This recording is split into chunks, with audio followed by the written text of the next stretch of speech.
Dans le prochain épisode de Plus belle la vie, Abdel recherche Elisa tandis que Barbara et Tim essaient de découvrir la vérité sur l'accident. Kevin se pose des questions sur ce qu'il ressent pour Camille. L'ex de Vidal est de retour. Attention, les paragraphes qui suivent contiennent des spoilers sur l'épisode de Plus belle la vie diffusé demain soir sur France 3. Barbara et Tim enquêtent sur l'accident. Dès que Tim est réveillé, Barbara se rend à l'hôpital. Le jeune homme la remercie d'avoir appelé les secours, puis lui demande si la police l'a interrogé au sujet de son drone. Barbara avoue qu'elle n'a parlé à personne.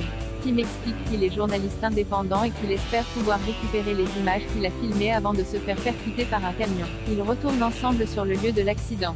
Barbara se souvient avoir vu l'inscription BTC sur la portière du camion qui a renversé Tim.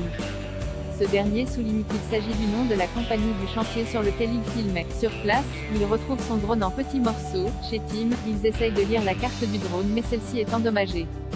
Barbara lui suggère de porter plainte contre celui ou celle qui l'a renversé. Elle accepte de lui présenter Abdel. Entre-temps, Tim prend une douche et lui demande de l'aide pour retirer son t-shirt étant donné qu'il a le bras en écharpe. Barbara est troublée. Pendant ce temps, Abdel téléphone à Valerum Financial Conseil afin d'obtenir davantage d'informations sur Elisa, en vain. Il avoue à Nisma qu'il ne s'est pas senti dans cet état depuis Allison. Il retourne donc au restaurant où il a vu Elisa avec Barbara et paye le serveur pour que ce dernier l'appelle si jamais elle y réapparaît. Plus tard, Abdel rejoint Barbara et Tim. Il confirme que BTC est l'une des plus grosses boîtes de BTP de la région. Tim pense qu'ils s'en sont pris à lui car il n'avait pas d'autorisation pour filmer. Il compte envoyer sa carte mémoire à un laboratoire spécialisé pour essayer d'en extraire des images. Mais Abdel le met en garde car selon lui, son accident ressemble à une tentative de meurtre. Kevin et Camille se retrouvent. Kevin ne cesse de repenser à Camille et à ce qui s'est passé entre eux dans la forêt. Les images tournent en boucle dans sa tête. De son côté, Camille pense également. Elle raconte à sa sœur qu'ils ont fait l'amour dans la forêt et s'avère confiante quant à l'évolution de leur relation. Mais Emma pense que Kevin regrette car il n'est pas venu la chercher à la sortie du commissariat. Toutefois, pour ne pas froisser Camille, elle souligne que ce ne sont que des suppositions de sa part. Pendant ce temps, Kevin se confie à Baptiste. Contrairement à la première fois où il était en mission, il avoue que la seconde fois où il a fait l'amour avec Camille était sincère.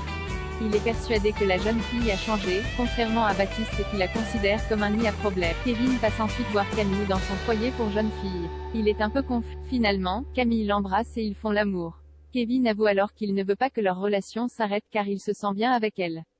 L'ex-femme de Romain débarque au Mistral à la coloc. Émilie et Romain font du sport ensemble. Tandis qu'ils se taquinent et s'embrassent, Fanny ouvre la porte à la personne qui vient de sonner. Il s'agit de Séverine, l'ex-femme de Romain. Les deux anciens époux vont boire un verre ensemble au Marcy. Séverine remercie Romain de lui avoir expliqué pourquoi il l'a quitté. Elle espère qu'ils vont pouvoir clore le chapitre de manière. Après un footing avec Émilie, Romain annonce qu'il va dîner avec Séverine. Émilie cherche à savoir où il en est par rapport à ses sentiments. Romain admet qu'il se sent un peu perdu. Néanmoins, Émilie confie à Sylvia qu'elle le vit bien. En effet, elle avoue qu'elle apprécie Romain mais qu'elle ne ressent pas de connexion particulière avec lui. De son côté, Romain et Séverine reconnaissent qu'ils se sont beaucoup manqué.